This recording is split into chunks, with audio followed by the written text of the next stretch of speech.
दूर होते हैं। भगवान की कथा सुनने से चिंताएं दूर हो जाती हैं, भगवान की कथा सुनने से व्यथाएं समाप्त हो जाती हैं। इसलिए भगवान की कथा को बार बार सुनो। लेकिन आपने विचार किया कि हमारे साथ ऐसा क्यों नहीं होता? हमने तो एक बार नहीं 50 बार कथा को सुन लिया। कथा नहीं सुनी थी तब भी वही जीवन था, 50 कथा को सुन लिया उसके बाद भी वही जीवन है। तो इसका कारण क्या है? देखिए, इसके तो केवल दो ही कारण हो सकते हैं। पहला, या तो ये श्रीमद् भागवत में नहीं लिखा, बोलने वाला वक्ता अपनी बात को जमाने के लिए मन से ये बात बोल देता है। और दूसरा, यदि ये भागवत में लिखा है तो ये असत्य लिखा है, क्योंकि यदि ऐसा होता तो हमारे साथ कुछ परिवर्तन तो आता। भागवत में तो लिखा है कि एक बार भागवत सुनो, सभी चिंताएं दुख सब नष्ट हो जाएंगे।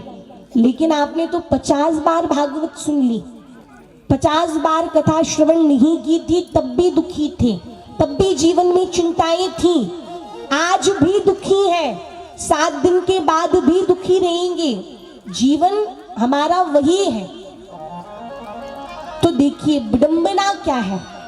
ना तो ये बात श्रीमद् भागवत में असत्य लिखी है और ना ही बोलने वाला वक्ता मन से ये बात बोलता है। विडंबना क्या है? इस संसार की हम को तो मानते हैं लेकिन की को नहीं मानते। जैसे माता पिता को तो सब मानते हैं। मेरे ख्याल से इस संसार में ऐसा तो कोई व्यक्ति नहीं होगा जो माता पिता को ना माने। हाँ, ये अवश्य है, कोई ज्यादा मानता है, कोई माता पिता को भगवान मानता है, कोई कम मानता है, कोई इतना मानता है कि ये हमारे माता पिता हैं, कोई ज्यादा मानता है, कोई कम मानता है, लेकिन माता पिता को तो सब मानते हैं। लेकिन माता पिता की बात को हर कोई नहीं मानता।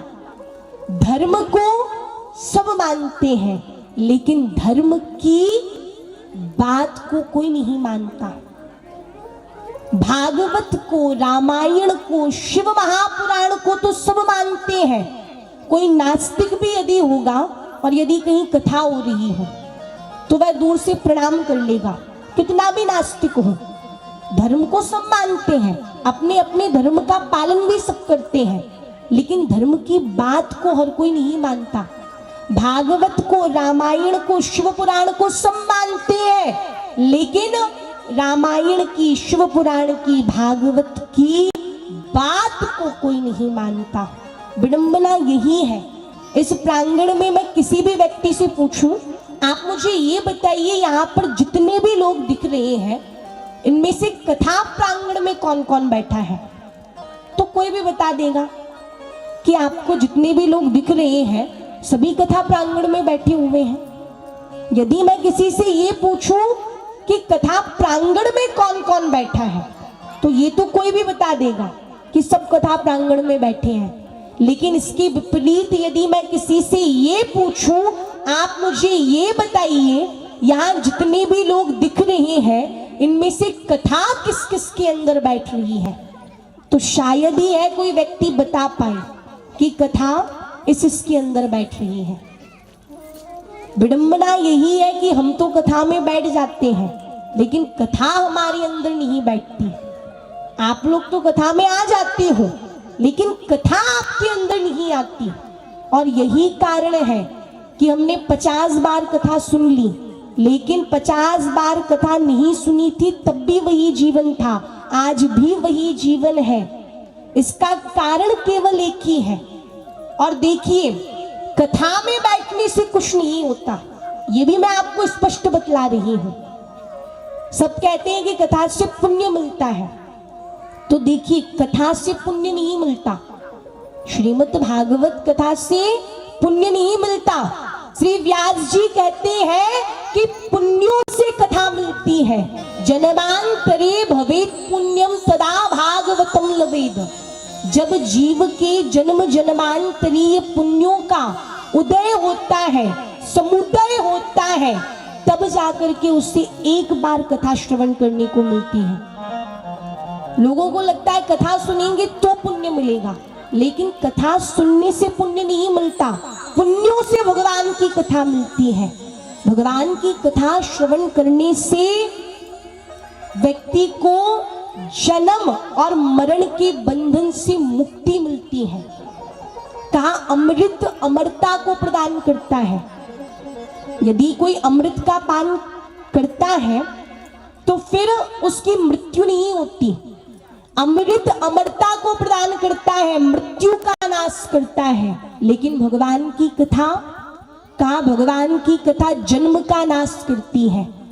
अमृत व्यक्ति पीता है तो उसकी कभी मृत्यु नहीं होती, लेकिन यदि भगवान की कथा कोई सुनता है तो उसका दोबारा जन्म ही नहीं होता, वो जन्म और मरण के बंधन से मुक्त हो जाता है।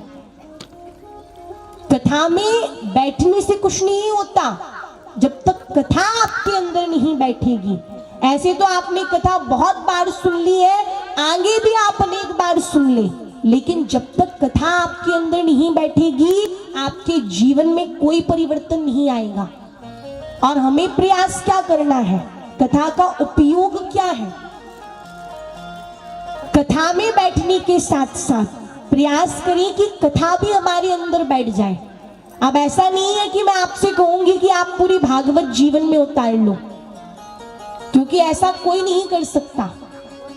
ऐसा आप क्या हम भी नहीं कर सकते। इस संसार में पूरी कथा को जीवन में कोई नहीं उतार सकता, लेकिन ज्यादा नहीं तो आप 7 दिन में 7 बातें, और 7 बातें भी ज्यादा लगती हैं तो एक बात को अपने जीवन में अवश्य उतारिए।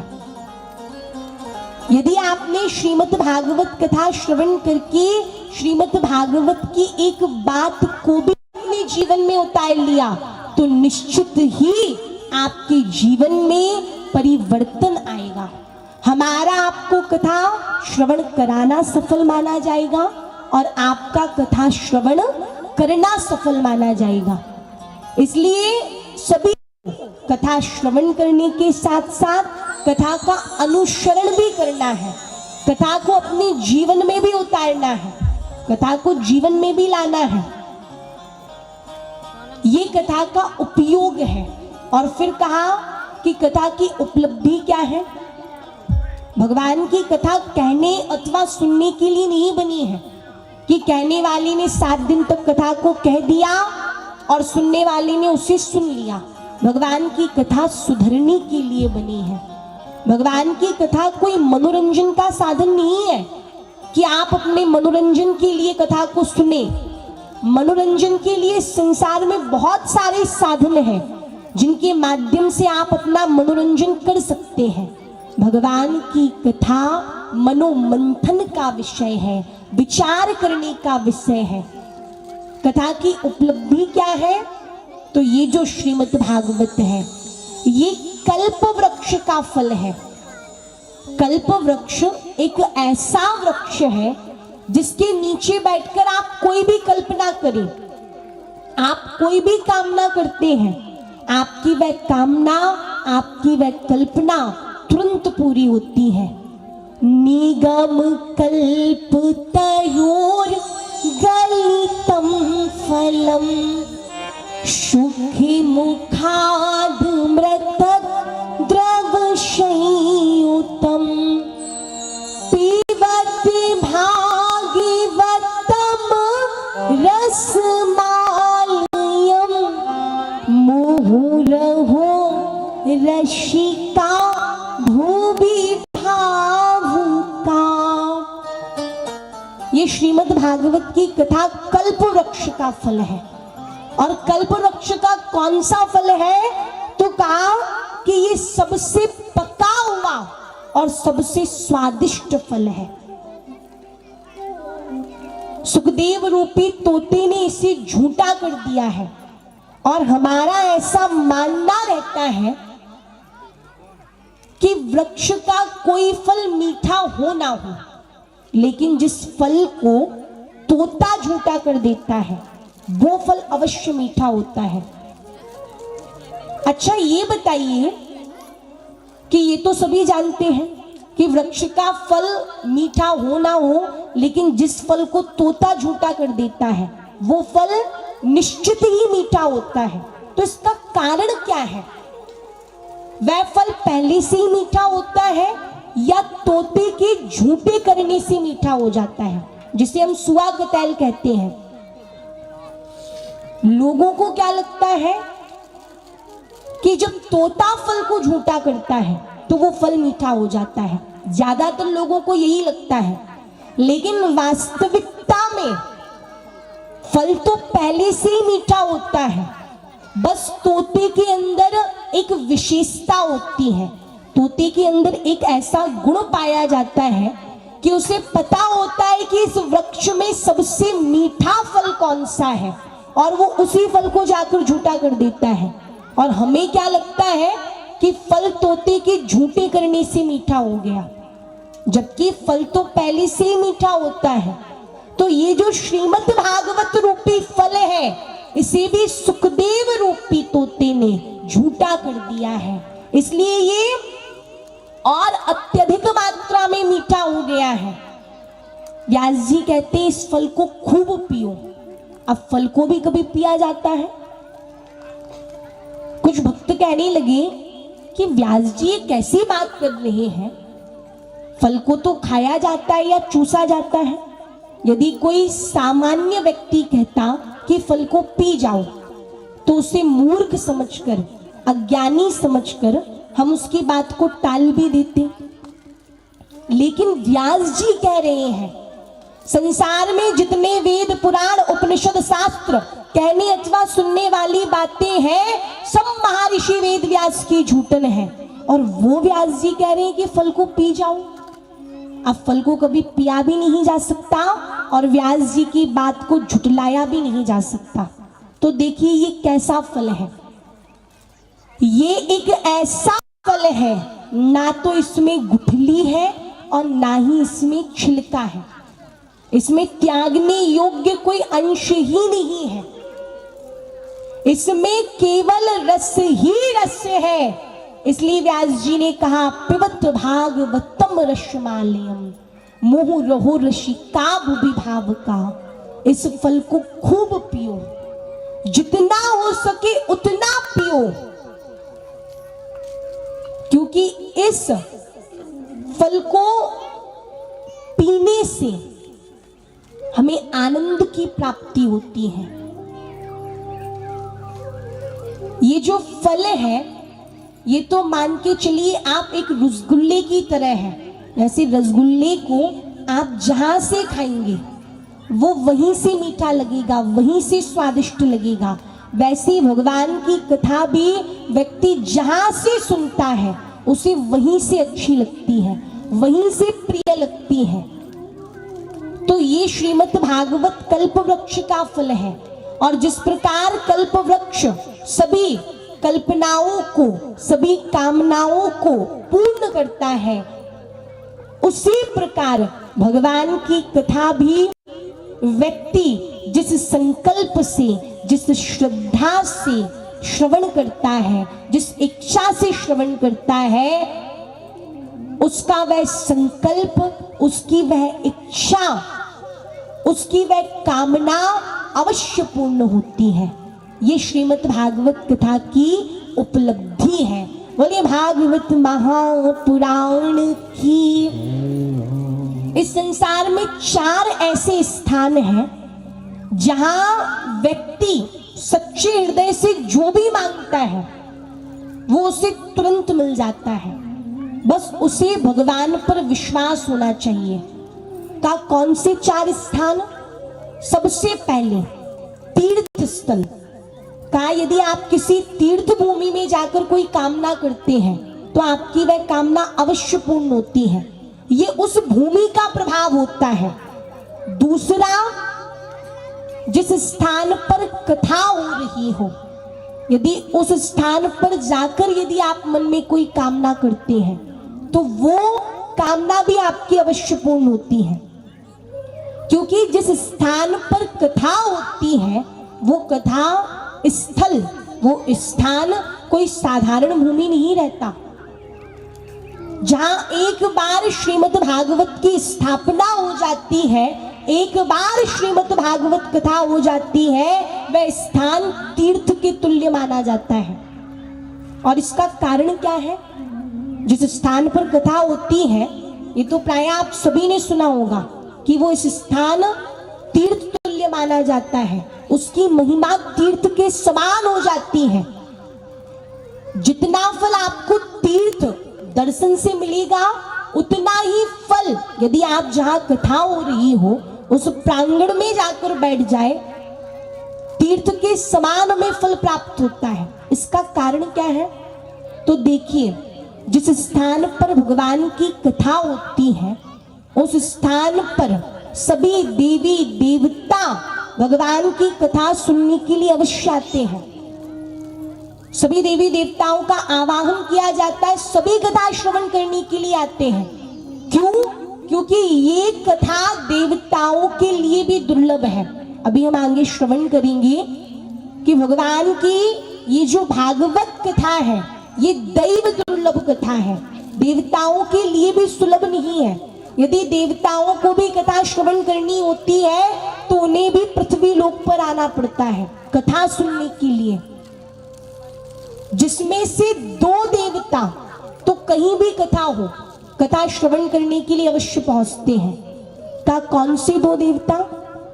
सबसे पहले देवऋषि नारद। नारद जी कहीं भी कथा हो कथा सुनने के लिए श्रोता बनकर अवश्य पहुंचते हैं। और दूसरे का हनुमान जी महाराज। हनुमान जी भी कथा कहीं भी हो, भगवान की कथा में हनुमान जी अवश्य पहुंचते हैं। जिस समय भगवान श्री रामचंद्र जी साकेत जा रहे थे तो सभी अयोध्या वासियों को भगवान ने अपने विमान में बैठाया। भगवान ने हनुमान जी को भी इशारा किया कि आप भी चलो, हनुमान जी को भी बैठने के लिए कहा। तो हनुमान जी ने भगवान से कहा, प्रभु ये बताइए, वहां साकेत में आपकी कथा श्रवण करने के लिए मिलेगी? तो राम जी मुस्कुराने लगे, कहा जहां मैं स्वयं हूं वहां मेरी कथा कौन श्रवण कराएगा? सभी हंसने लगे कि हनुमान जी कैसा प्रश्न कर रहे हैं। हनुमान जी ने कहा कि प्रभु आप ये बताइए, वहां कथा श्रवण करने के लिए मिलेगी या नहीं मिलेगी?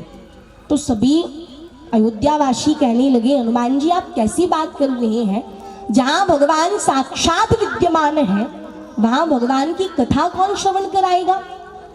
हनुमान जी ने कहा तो मैं नहीं जाऊंगा, क्योंकि जहां भगवान की कथा नहीं होती मैं वहां नहीं जा सकता।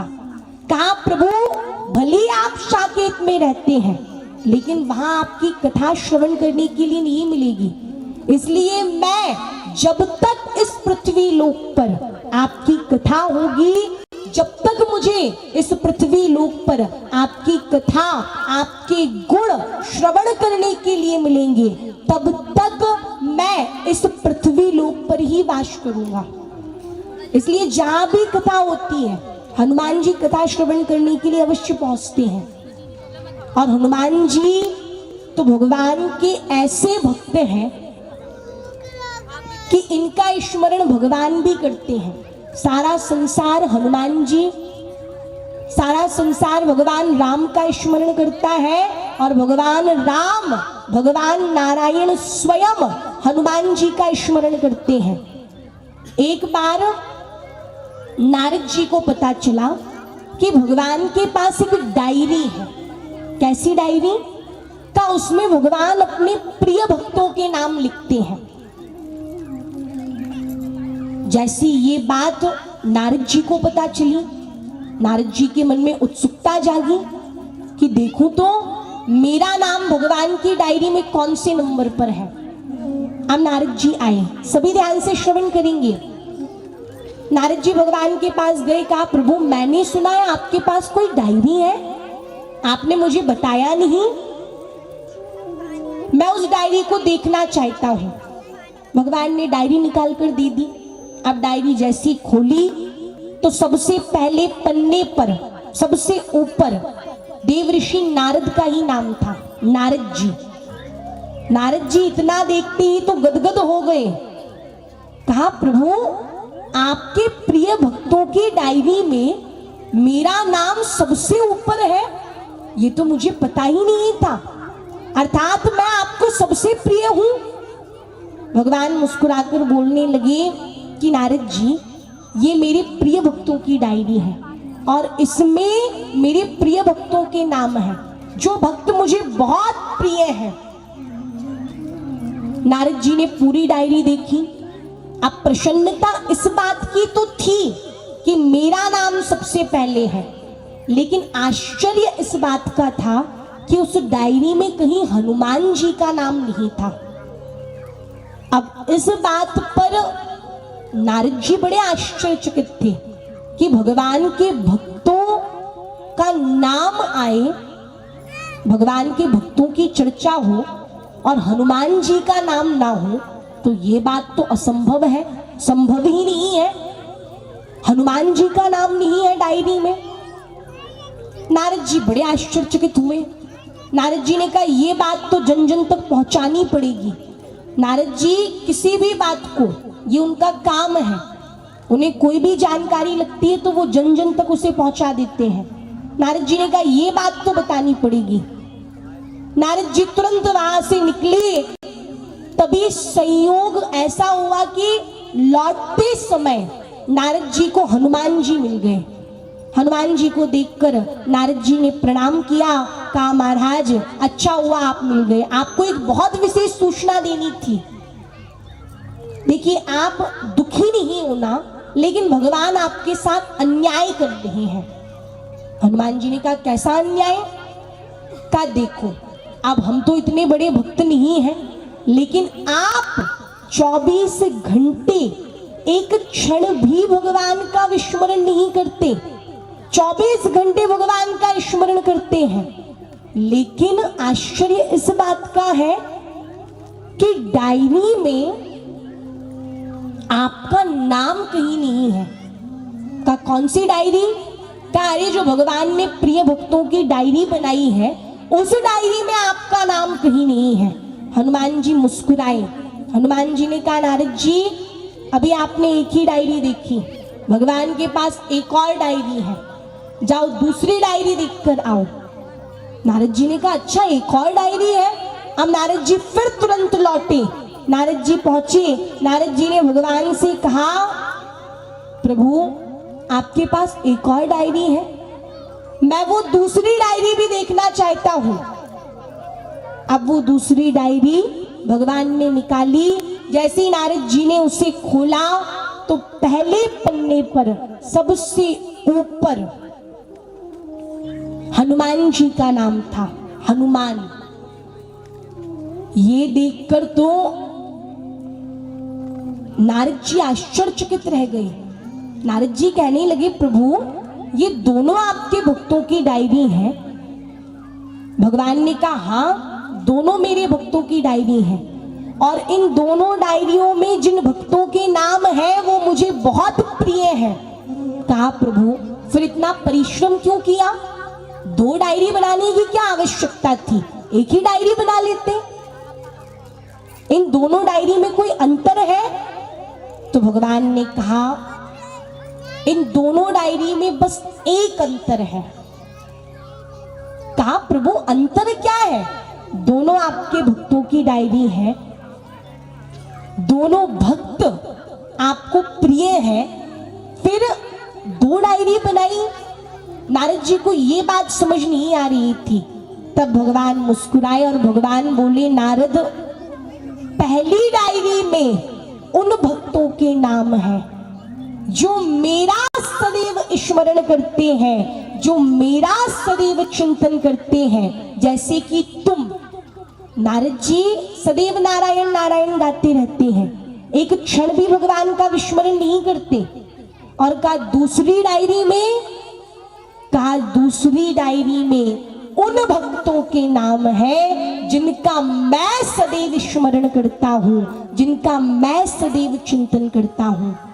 तो हनुमान जी भगवान श्री रामचंद्र जी के ऐसे भक्त हैं जिनका स्मरण, जिनका भजन स्वयं भगवान भी करते हैं। और जिस स्थान पर कथा होती है उस स्थान पर हनुमान जी कथा श्रवण करने के लिए अवश्य पहुंचते हैं। जब महाभारत हुआ तो महाभारत के युद्ध में अर्जुन का भाव हुआ। अर्जुन की इच्छा थी कि हनुमान जी भी महाभारत में आए। भगवान श्री कृष्ण से परामर्श किया, कहा प्रभु मेरी इच्छा है हनुमान जी भी आए। कहा हनुमान जी को आमंत्रण दे आओ। हनुमान जी के पास आमंत्रण लेकर पहुंचे तो हनुमान जी ने पहला प्रश्न किया कि वहां सत्संग सुनने को मिलेगा, भगवान की कथा सुनने को मिलेगी। अर्जुन हंसने लगे, कहा प्रभु ये बताओ यदि वो सत्संग सुनने वाले होते तो आज महाभारत ही क्यों होता? वहां कहां सत्संग सुनने को मिलेगा? वहां हम युद्ध करेंगे कि सत्संग सुनेंगे? हनुमान जी ने कहा तो मैं नहीं आ सकता। कहा मैं वहीं जाता हूं जहां भगवान की कथा होती है। अर्जुन निराश होकर, दुखी होकर लौट आए। अर्जुन को दुखी देखकर भगवान कृष्ण बोले, अर्जुन हनुमान जी ने निमंत्रण स्वीकार नहीं किया। अर्जुन कहने लगे प्रभु उनकी तो शर्त है। कहा कैसी शर्त? कहा जहां भगवान की कथा होगी वो वहीं जाएंगे। अब आप बताओ महाभारत में कथा श्रवण करने को कहां मिलेगी? भगवान कृष्ण कहने लगे कि तुम हनुमान जी को आश्वासन देकर आओ कि उन्हें कथा सुनाई जाएगी। अर्जुन कहने लगे प्रभु आप भी ऐसी बात कर रहे हैं? भगवान कृष्ण कहने लगे वो सब तुम मुझ पर छोड़ दो, तुम उन्हें आश्वासन दो कि महाभारत में भी उन्हें सत्संग सुनाया जाएगा। अर्जुन आकर भगवान हनुमान जी को आश्वासन देते हैं कि आप कथा में आइए, आप महाभारत के युद्ध में आइए, आपको सत्संग सुनाया जाएगा, सत्संग सुनने को मिलेगा। और जब महाभारत का युद्ध हुआ तो हनुमान जी आए और कहां आकर विराजमान हुए? तो कहा रथ की ध्वजा में आकर विराजमान हुए। और वास्तविकता में उन्हें सत्संग सुनने को कहां मिला? तो कहा वास्तविकता में अर्जुन तो केवल एक बहाना थे। भगवान श्री कृष्ण ने जो भगवत गीता है वो असल में हनुमान जी महाराज को श्रवण कराई है।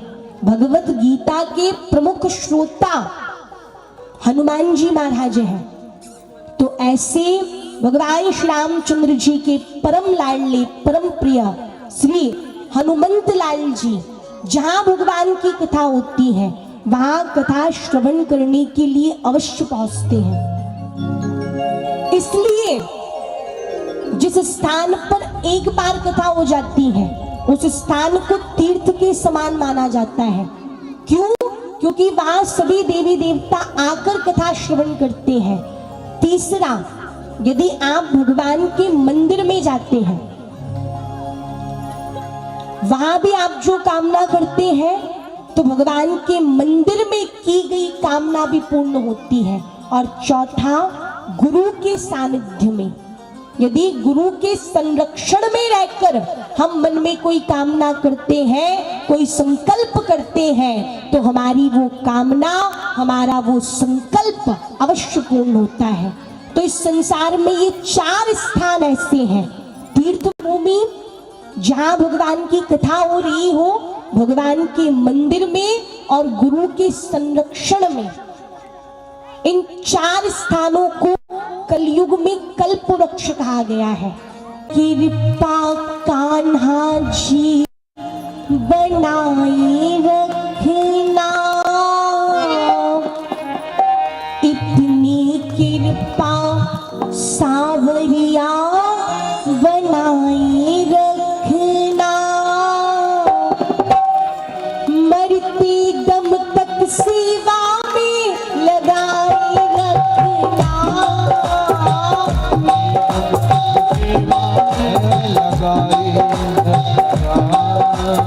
मरते दम तक सेवा में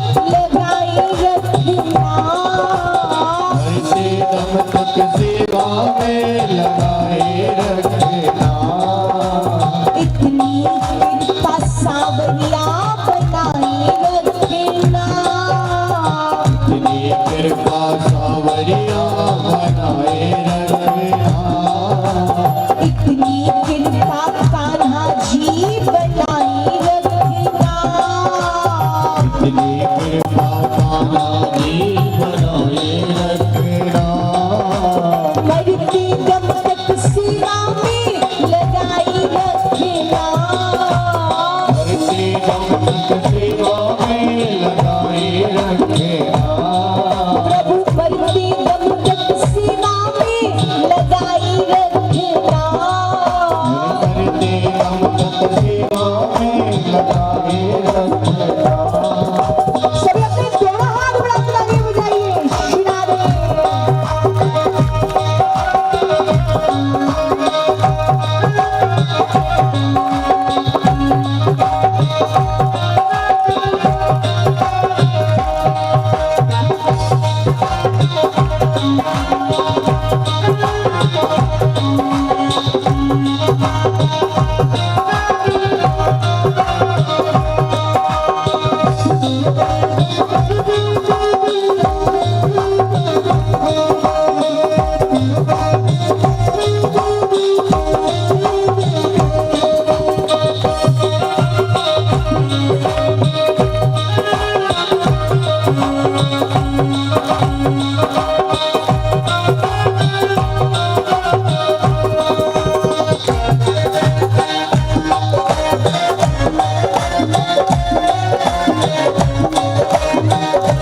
हाथ बढ़ाकर आगे बजाइए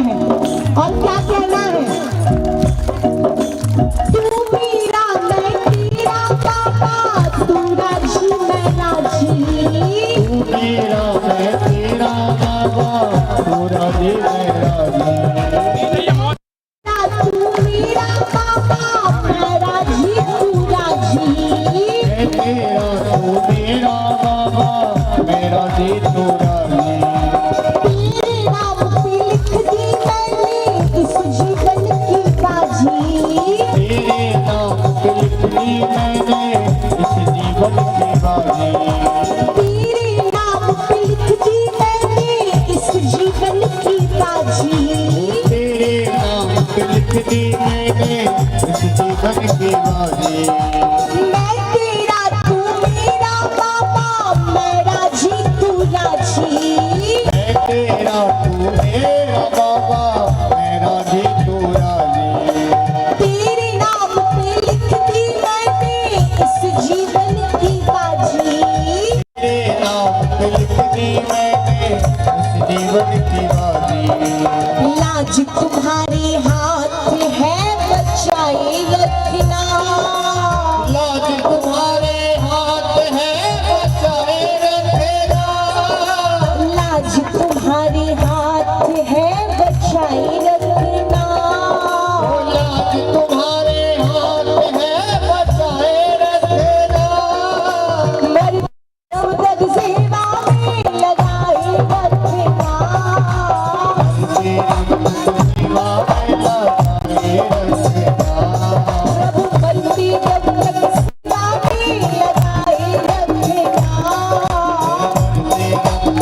जोड़ मैं करूं प्रार्थना भूल कभी ना जाना हाथ जोड़ मैं करूं प्रार्थना भूल कभी ना जाना हाथ जोड़ मैं करूं प्रार्थना भूल कभी ना जाना तेरे दर पे बना रही बस मेरा आना जाना तेरे दर पर बना रहे बस मेरा आना जाना तेरे दर पे बना रही बस मेरा आना जाना तेरे दर पर बना रहे बस मेरा आना जाना दिन पे दिन ये सिलसिला बढ़ाए रखना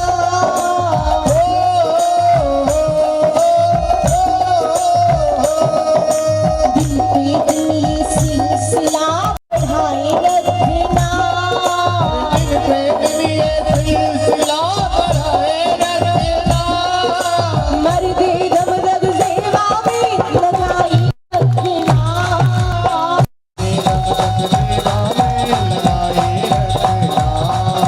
लाज तुम्हारे हाथ है बचाए रखना तुम्हारे हाथ है बचाए रखना लाज तुम्हारे हाथ है बचाए रखना तुम्हारे हाथ है बचाए रखना मरते दम तक सेवा में लगाए रखना सेवा में लगाए रखना इतनी कृपा कान्हा जी बनाए रखना इतनी कृपा कान्हा जी बनाए रखना अरे इतनी कृपा सांवरिया बनाए रखना इतनी कृपा सावरिया बनाए रखना मरते दम तक सेवा में लगाए रखना मरते दम तक सेवा में लगाए रखना प्रभु मरते दम तक सेवा में लगाए रखना बोलिए सांवरिया सरकार की जय हो कृष्ण कन्हैया लाल की जय हो अब आइए आज की कथा का यही विश्राम होता है बोले वृंदावन बिहारी लाल की जय हो भागवत महापुराण की जय हो जय जय श्री राधे श्याम बोली वृंदावन बिहारी लाल की जय हो आज श्रीमद् भागवत महापुराण का प्रथम दिवस था और प्रथम दिवस में कलश यात्रा के साथ में हम सभी लोगों ने आयोजन को प्रारंभ किया। कल से विधिवत ठीक 1 बजे से 4 बजे तक श्रीमद् भागवत महापुराण की कथा रहेगी। आप अधिक से अधिक संख्या में चल रही भागवत महापुराण की कथा में पधारें, स्वयं भी आएं और दूसरे लोगों को भी कथा श्रवण करने के लिए प्रेरित करें। आइए सभी अपने अपने स्थान पर खड़े होंगे। अब भागवत महापुराण की विश्राम आरती होगी और कल से विधिवत ठीक 1 बजे से भागवत की कथा प्रारंभ हो जाया करेगी। तो आप सभी लोग समय को ध्यान में रखते हुए ठीक 1 बजे कथा स्थल में पहुँचें, भगवत कथा श्रवण करें और अपने जीवन को धन्य बनाएं। हरि ओम ओम चंद्रमा मनसो जात चक्षो शौर्यो अजायत श्रोत्राद्वायुष प्राणश मुखादग्निर्जायत इदगुंहभिः व्रजननं मे असुरसवीरगुं सर्वगणगुं स्वस्वये आत्मशनि प्रजाशनि पशुशनि लोकशन्न भयशनि अग्निः प्रजां बहुलां मे करोत्पन्नं वयोरेषु अशमाशु धत्तः। श्री राधे श्री राधे श्री राधे आरती कुंज बिहारी की श्री गिरिधर कृष्ण मुरारी की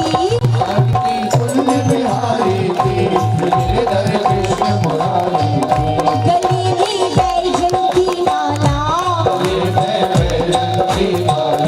बजावे मुरली मधुर बाला श्रवण में कुंडल छलका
शीतलीकरणं महापुष्पेति देवादिवन्दनं महामन्त्रपुष्पाञ्जलिः ॐ जग्नेन जग्नमयि दन्तदेवाष्टानि धर्माणि व्रतमान्यासन्नाते अनागम्यमानाः शतञ्जतपूर्वेशाद्याः सन्ति देवाः ॐ राजाधिराजाय प्रशय्यसायिने नमो वयं वै श्रवणाय कुर्महे समे कामान् कामकामाय मह्यं कामेश्वरो वै श्रवणो ददातु कुबेराय वैश्रवणाय महाराजाय नमः ओं स्वस्तितां राज्यं भोज्यं स्वराज्यं वैराज्यं वारमेष्ट्यं राज्यं महाराज्यमाधिपत्यमयं शमन्तपर्यायै स्याश्वर बहुमहाशर्वायुवन्तादाप्राधाता पृथग्वैशमुद्रपर्यन्ताय एकराडिते ततश्चवेशश्लोको विगीतो मरुतः परिवेष्टारो मरुतस्यावशिङ्गिरे आविक्षतस्तकामाप्तेरविश्वे देवा सवागत इति ओम विश्वदक्षक्षोरुत विश्वतो मुखो विश्वतो बाहुरुत विश्वस्वादो संभाव्यां दमति संपत्तिर्ध्या वा भूमिर्यं देवेकः ओम एकदन्ताय विद्महे